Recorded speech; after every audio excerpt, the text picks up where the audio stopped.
Bueno, muy buenos días a todas y a todos. Es un placer poder estar en esta jornada con todos vosotros.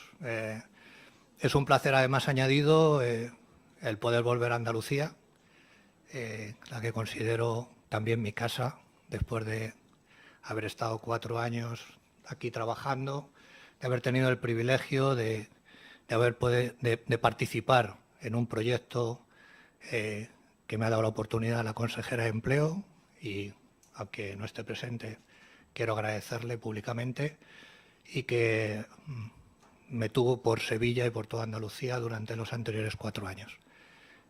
Por lo tanto, un doble placer poder participar en las jornadas y poderlo hacer aquí con tantas personas conocidas con las que he trabajado estrechamente en los últimos años.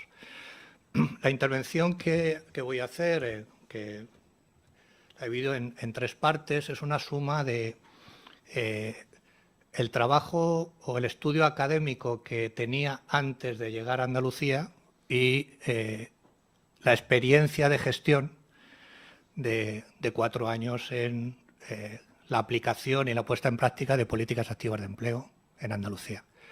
Evidentemente, de lo segundo he aprendido mucho más que de lo primero, porque se tienen muchas ideas, en la academia pues se dicen muchas cosas, llegas a conclusiones demasiado rápidas y después hay que aplicarlas. Y cuando hay que aplicarlas, pues entonces cuando te das cuenta de la diferencia y de la dificultad que tiene y, bueno, de la grandeza de poder hacerlo. Porque si eres capaz de, junto con el equipo al que perteneces, aplicarlo, pues realmente estás cumpliendo con la obligación que se tiene de la administración pública, que es ser útil a los ciudadanos. Y este es el centro de la exposición que voy a hacer. Antes de poder concentrar en lo que son las políticas activas de empleo, me gustaría desarrollar un poco un contexto, porque creo que para poder aplicar políticas hay que tener un diagnóstico mínimamente adecuado de la situación y saber cuáles son los objetivos de lo que quieres hacer. Entonces, la primera cuestión es, y me parece muy importante porque creo que es poco reconocido, es que el mundo ha cambiado mucho en los últimos 20 años. Y este cambio es un cambio geopolítico, geoestratégico, en donde, debido al mayor peso de muchos países enormes como China, India, Indonesia, asiáticos e incluso también latinoamericanos, Occidente se ha quedado atrás, porque antes teníamos una posición de poder que ahora no tenemos. Y por lo tanto, lo primero que hay que hacer es reconocerlo, porque si no lo reconocemos, difícilmente podremos aplicar las políticas que necesitamos. La segunda cuestión importante también es la aplicación de las tecnologías. Las tecnologías han hecho que el mundo sea también diferente, y si sumamos la globalización con esta tecnología, pues entonces también vemos que probablemente nos hemos quedado más atrás de lo que nos gustaría o de lo que deberíamos. Por lo tanto, este es un elemento clave. El mundo no va a ser como antes. El mundo puede ser mejor para Occidente y dentro de Occidente España, pero no va a ser como antes. De hecho, una de las cuestiones que pueden alimentar determinadas posiciones bastante populistas es precisamente eso, el retorno a los años 70. Eso no va a volver. Y quiero hacer mucho hincapié en esto porque creo que determina y condiciona cuáles son las políticas que hay que aplicar y cuál es lo que hay que conseguir con esas políticas. Bueno, la economía española tiene varios problemas, algunos históricos y que además pues, se mantienen en esta nueva situación que se ha producido en los últimos 20-30 años. Pues el primero es que tenemos una riqueza inferior a la media de la Unión Europea y, en segundo lugar, tenemos una menor productividad por ocupado. Es decir, que esa productividad por ocupado, si tenemos menos empleo porque la tasa de ocupación es inferior y además somos menos productivos por ocupado, pues lo que nos hace es que tengamos un gap con la zona euro, con los países más desarrollados de la zona euro, que es el objetivo que tenemos que conseguir. O sea, el poder acercarnos. Y además, como veis en el gráfico inferior, la productividad no solamente no nos estamos acercando, sino que nos estamos alejando desde el año 2009. Es decir, que tenemos todavía menos capacidad de competir y de competir con bienes y servicios que realmente nos puedan generar más riqueza.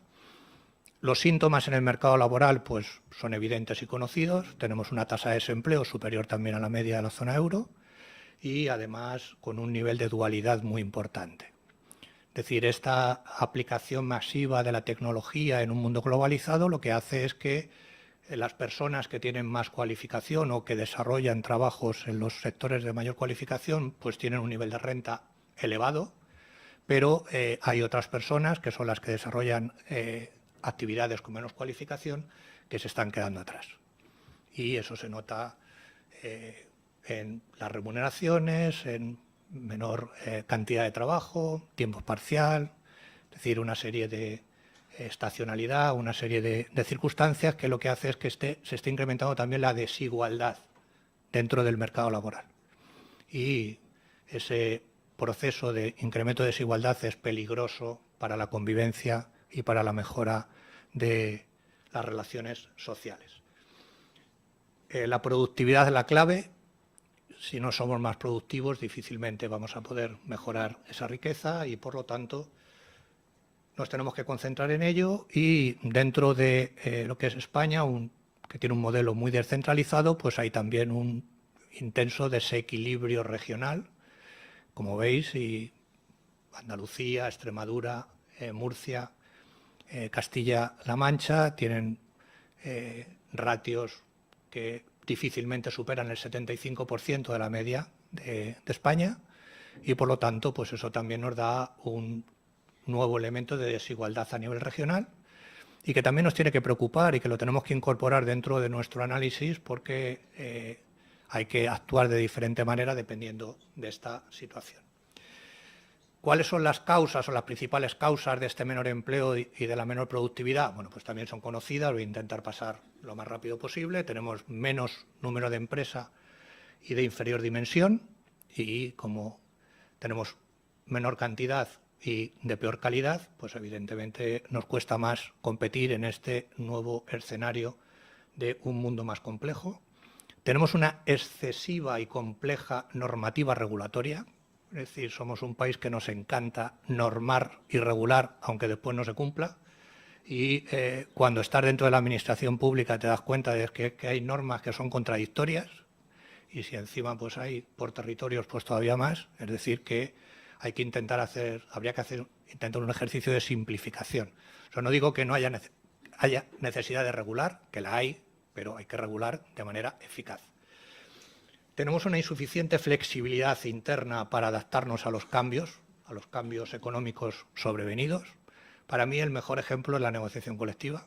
La negociación colectiva en este país deja muchísimo que desear, se concentra prácticamente en el salario y poco más, y por lo tanto hay un amplio margen de mejora para conseguir esa flexibilidad interna que haga que no se ajuste por cantidad como se suele hacer, sino que se pueda hacer por una distribución mayor del trabajo. Hay una cierta aversión a la inversión, sobre todo cuando se tienen que acometer ampliaciones de dimensión del tejido productivo, y después también hay un excesivo peso de las cuotas sociales en el coste laboral.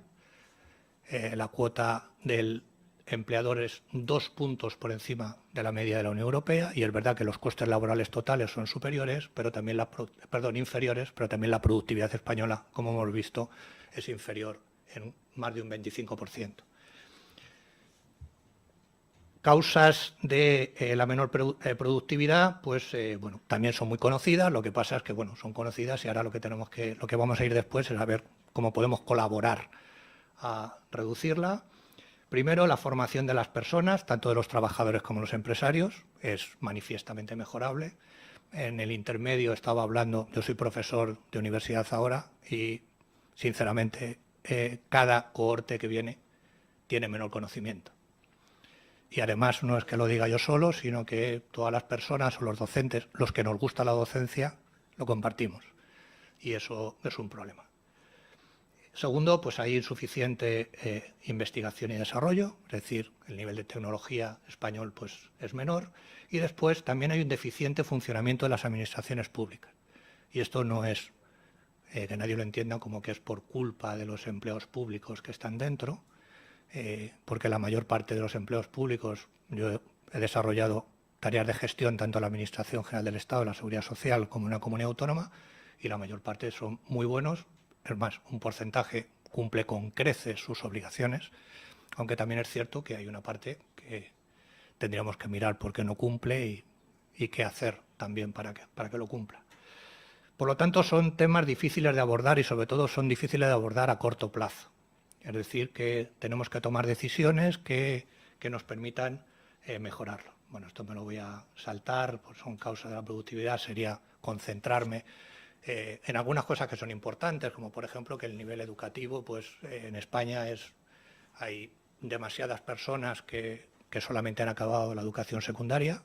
También hay un porcentaje mayor de la zona euro que tienen estudios universitarios y sin embargo hay poco nivel medio, que por ejemplo en Alemania pues el nivel medio de formación profesional pues casi el 65% de todos los empleos.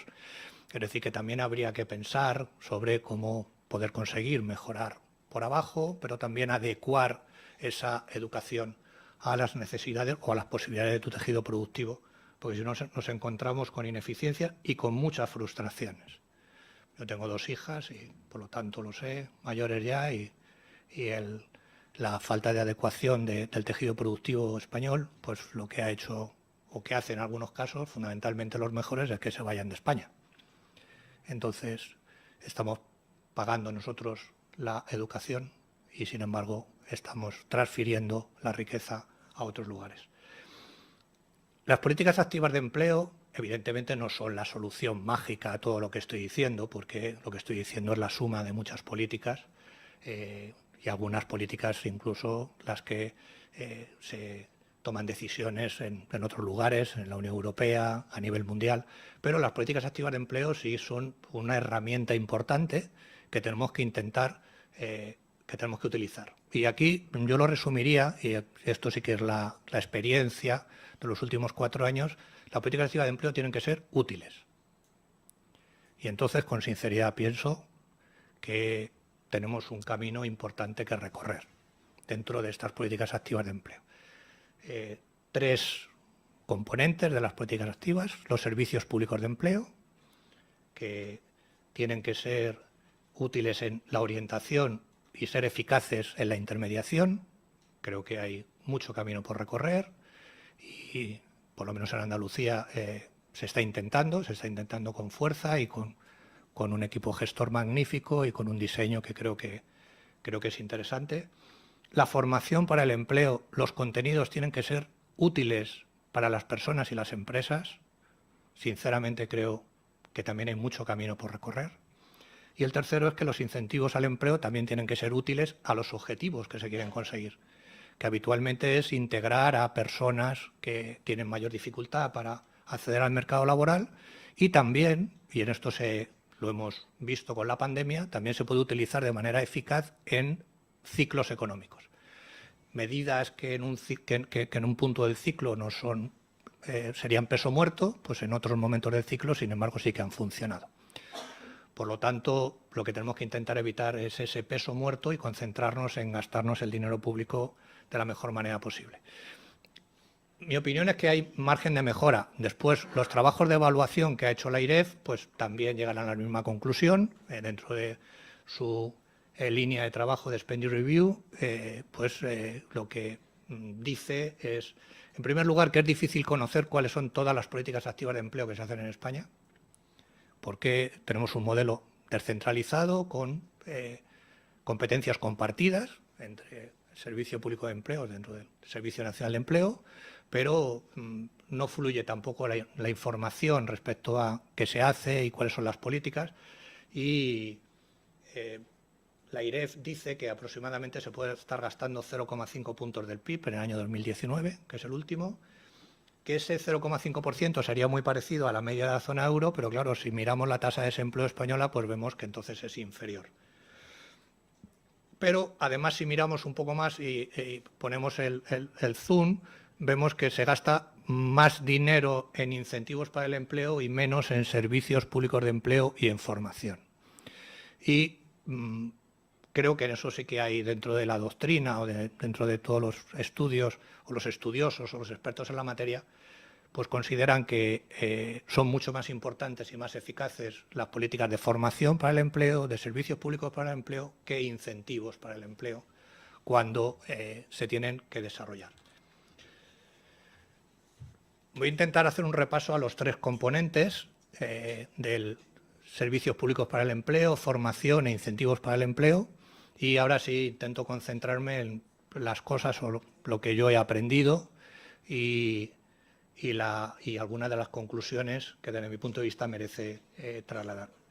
Aunque parezca de perogrullo, lo primero que hay que plantearse es cuáles son los objetivos de los servicios públicos de empleo. Y ya sé que es una pregunta un poco tonta, pero si no se sabe el objetivo, pues difícilmente se puede medir o se puede evaluar.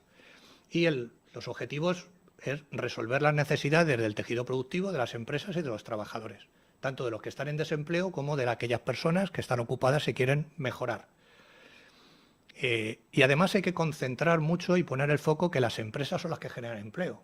Por lo tanto, tienen que tener una atención, una posición importantísima dentro de los servicios públicos de empleo.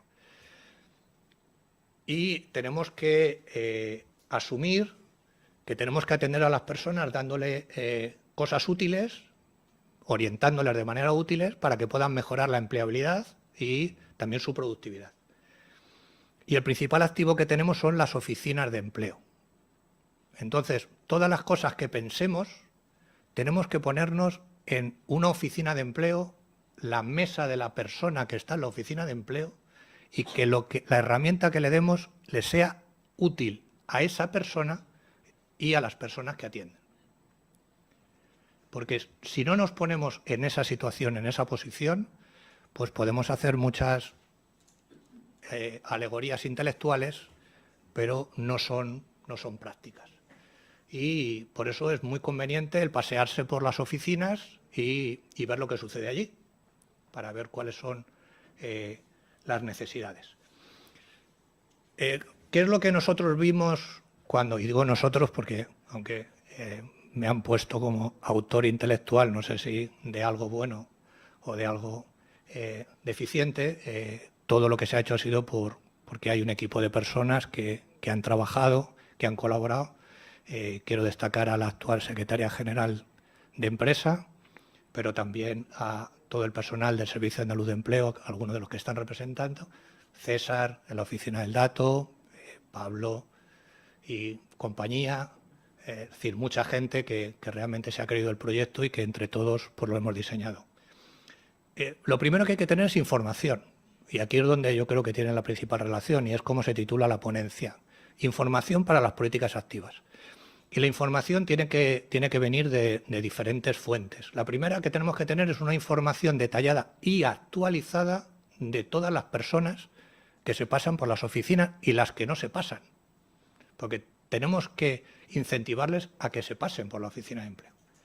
Y entonces para eso hay que encuadrarlos convenientemente.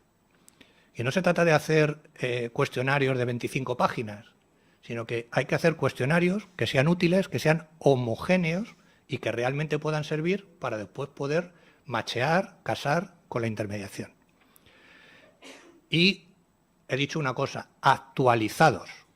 Entonces, actualizados, como no podemos pensar que en Andalucía van a pasar los 700 y algo mil personas que están en desempleo, pues hay que buscar técnicas en donde realmente una parte pueda actualizar sus datos de manera permanente con unos criterios y que puedan servir para el trabajo que queremos hacer. Tenemos que disponer de información real que sea útil para las personas. Entonces, está muy bien que hagamos, y yo soy el primero que los he hecho, estudios sobre cómo funcionan las cosas, pero al final tenemos que tener información detallada, muy detallada. Y esto es lo que pretendimos con la herramienta actividad laboral, que es que una persona que entre a la oficina y si es jardinero y vive en Nerja, la persona que está allí le pueda decir cuántas personas trabajan de jardinero en Nerja durante un periodo de tiempo y además cuál ha sido el flujo de funcionamiento de esa ocupación. Y si ya tenemos la competencia, pues de cine. Porque esa es una información. Yo me pongo en el otro lado de la mesa y ¿yo qué quiero que me digan? Yo quiero que me digan cuáles son mis posibilidades. O sea, quiero que me ayuden a saber cuáles son mis posibilidades. Y entonces no es lo mismo que tu ocupación salga que está creciendo en Nerja a que está decreciendo en Nerja. Pero si además le puedo decir en la comarca cómo está evolucionando esa ocupación y cómo lo está haciendo en la provincia y cómo está haciendo en cualquier lugar de Andalucía, y me gustaría que en cualquier sitio de España, pues le estoy ofreciendo una información relevante para que tome sus decisiones. Porque esto no es una cuestión de tutelar a los trabajadores, se trata de informarle, de darle herramientas para que puedan tomar sus decisiones. Entonces, para eso hace falta tener la información.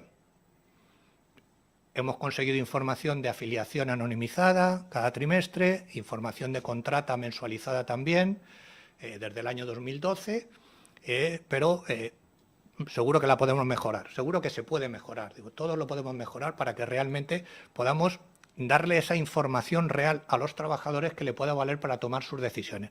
Porque igual yo puedo convencer a alguien de que, si, mire, yo es que quiero ser filósofo, le digo, mire, en Nerja es que de filósofo no trabaja nadie. O sea, también me parece muy bien, o sea, que usted quiera ser, pero es que no hay nadie. Sin embargo, si se va usted a Motril, pues resulta que allí la filosofía la está petando. O sea, pues igual toma la decisión de irse a Motril porque su ocupación resulta que sí que está funcionando. Es decir, que hay que tener esa información real y hay que aplicarla. Entonces, vuelvo, y eso sí que voy a ser pesado y reiterativo, hay que tener información masiva, o sea, no con IVA al 21%, sino masiva. O sea, no valen las cosas de, bueno, esto quizá, no, hay que adecuarla a cada persona. Hay que tener información masiva a nivel local. Porque es que existe. Es que la Seguridad Social tiene todo. Es que todos los que trabajamos en mercado laboral sabemos que la mejor información, porque es un censo, es la de la Seguridad Social. Pero resulta que la Seguridad Social ahora ha abierto salas seguras para que trabajemos los académicos. Y resulta que la comunidad autónoma no puede acceder. O sea, puede acceder un académico, pero no la comunidad autónoma, que es la competente en los servicios de empleo. O sea, es una cosa que es igual que el resto de los registros administrativos. Es que la administración pública consta de 3. Administración General del Estado con Seguridad Social, autonómicos y locales. Y los 3 son Estado. Por lo tanto, esa información masiva tenemos que conseguir, tenemos que impulsar para que pueda hacer. Y ya os anticipo, me imagino que os ha sucedido a vosotros, la Ley de Protección de Datos se utiliza como burladero. O sea, en cuanto pides algo, la Ley de Protección de Datos. Vamos, yo recuerdo cuando llegué, siempre a los servicios jurídicos, la intervención, la Ley de Protección de Datos, la Ley de Protección de Datos, la Ley de Protección de Datos, al final no nos protege de seguridad porque le damos los datos a Google, pero dentro de la administración pública no se puede conseguir nada porque todo está protegido por la Ley de Protección de Datos. Pues igual hay que pensar en que eso hay que cambiarlo.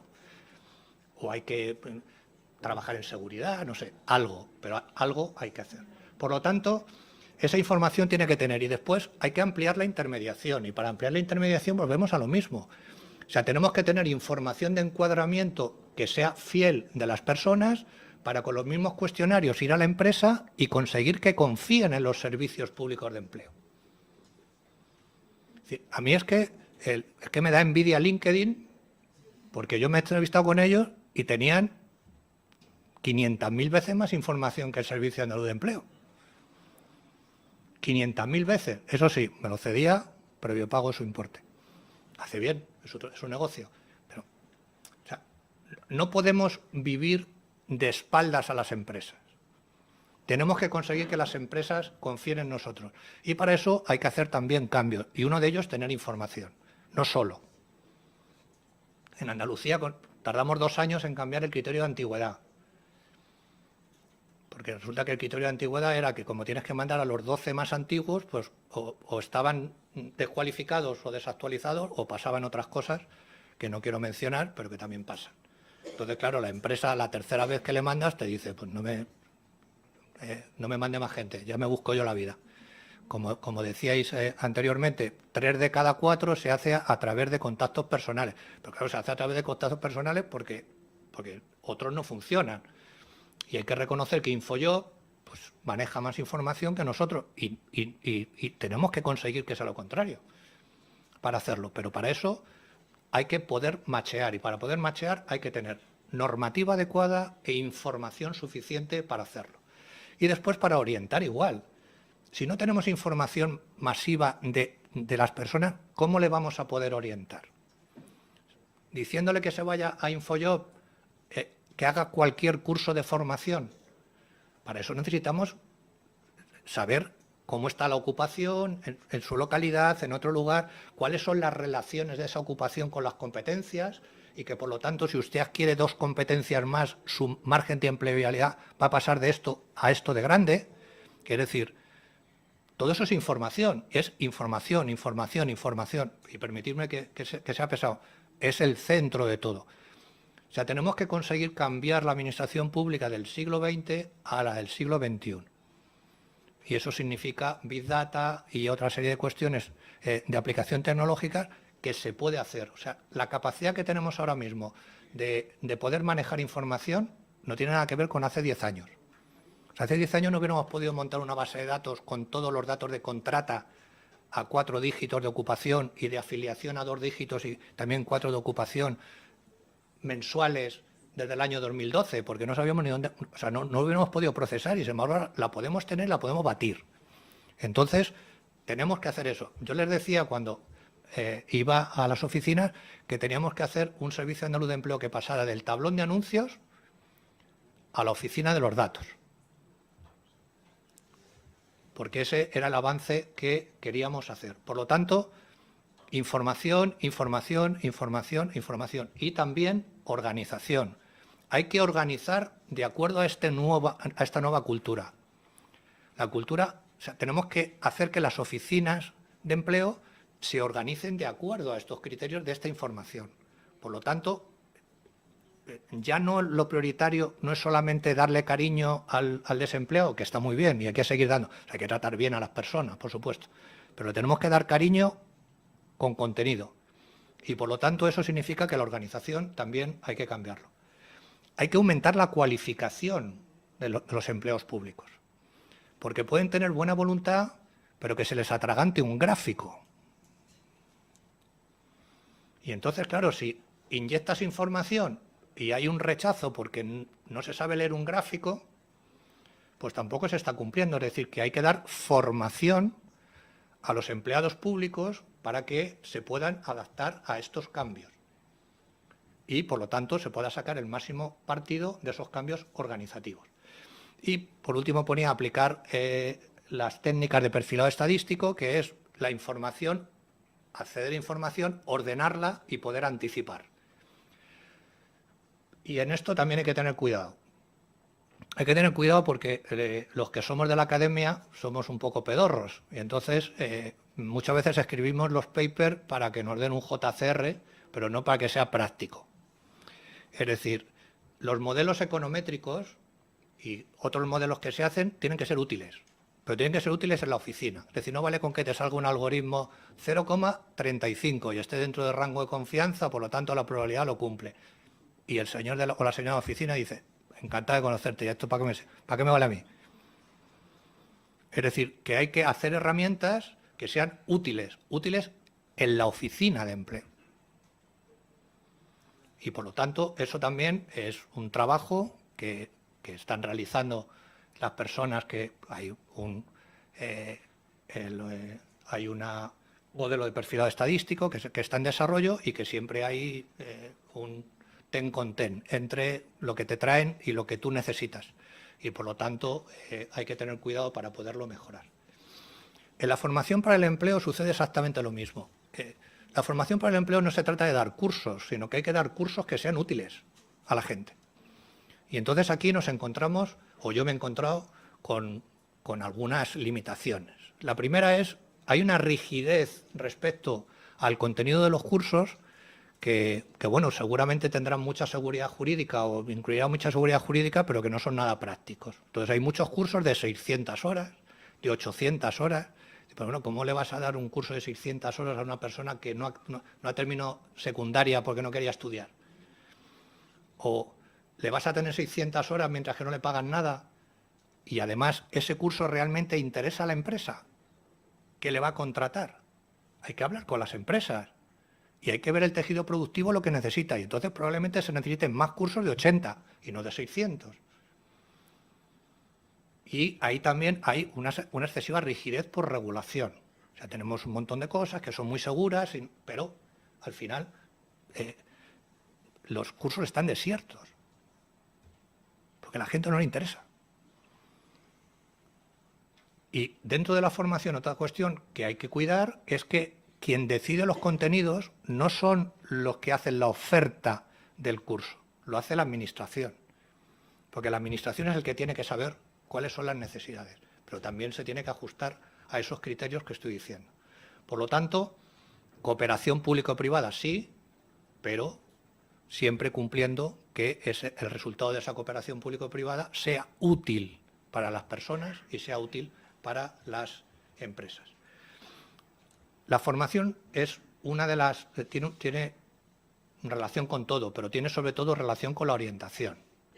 Es decir, una de las principales orientaciones que se puede hacer a las personas es que se formen para mejorar su capacidad de empleabilidad, para aumentar sus competencias. Es decir, que evidentemente tiene que tener una relación directa y esa formación que se conozca tiene que estar presente dentro de las oficinas de empleo. Pero insisto, sabiendo que esa formación es la que van a necesitar las empresas, porque si no estamos frustrando a los que hacen la formación. Sí, estamos generando actividad económica, pero nada más. Y los programas de incentivo al empleo. Los programas de incentivo al empleo, volvemos a lo mismo, tienen que ser útiles y para eso hay que ver cuáles son los objetivos y hay que evitar el que sean peso muerto. Y aquí yo por lo menos nos hemos encontrado, la experiencia que tengo es que nos hemos encontrado también con rigideces. Rigideces porque te vienen... España es un modelo descentralizado, como decía anteriormente. Entonces, si no hay colaboración entre todas las administraciones públicas, a la comunidad autónoma, que es el último nivel, te vienen cosas que ya están diseñadas cuando puede ser que no sea lo que necesitas o no tienes capacidad de desarrollarlo o no se adecúa o está repetida. Es decir, por lo tanto, la colaboración dentro de los diseños de las políticas de incentivo para el empleo es básica para evitar ese peso muerto. Y las políticas de incentivo para el empleo nos dan, me permitéis, me voy a concentrar en otra cosa fundamental, y es que las políticas tienen que ser útiles en tiempo y forma, y eso hemos aprendido mucho en la pandemia.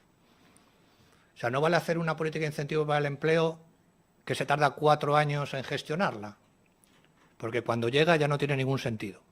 Si quieres incentivar no sé qué actividad para las pymes de no sé cuánto y resulta que le pides un taco de papeles así de grande y que mientras llegan y la justifican y tarda 2 años y medio en la concesión, pues solamente se lo vas a conceder al que ya ha salido adelante, es decir, que te lo podías haber ahorrado tranquilamente. Es decir, que hay que hacer que esas políticas de incentivo para el empleo se puedan automatizar para que lleguen rápido a las empresas y a las personas. Y en esto, punto clave, el diseño. No se puede automatizar cualquier cosa, sino que hay que diseñar la medida para que pueda ser automatizada. Y aquí vuelve el problema de la información, de la falta de información. A mí me hubiera encantado poder aplicar una política de complemento salarial a jóvenes en estratos de menor cualificación, porque pienso que es complementaria a la subida del salario mínimo interprofesional. Porque de otra manera, si sube mucho el salario mínimo interprofesional, estás expulsando a la gente que tiene una cualificación por debajo de la productividad. Imposible. ¿Por qué? No tengo los datos de la base de cotización. ¿Quién los tiene? La Seguridad Social. Se los pides a la Seguridad Social y te dice, ¿cómo? Uy, la Ley de Protección de Datos. Eso es imposible. Y entonces nosotros fuimos así más retorcidos y le dijimos, vale, no me des los datos, yo te digo las condiciones y tú la aplicas. Y me dices el coste. La vas a aplicar a todos los trabajadores entre 18 y 28 años que trabajen en este sector de actividad con base de cotización inferior a tal. La respuesta dice, no, nosotros no trabajamos para las comunidades autónomas. Entonces, al final, la propiedad de los datos, esa presunta propiedad de los datos, lo que te limita es la aplicación de las políticas de incentivo para el empleo, que son competencia de las comunidades autónomas.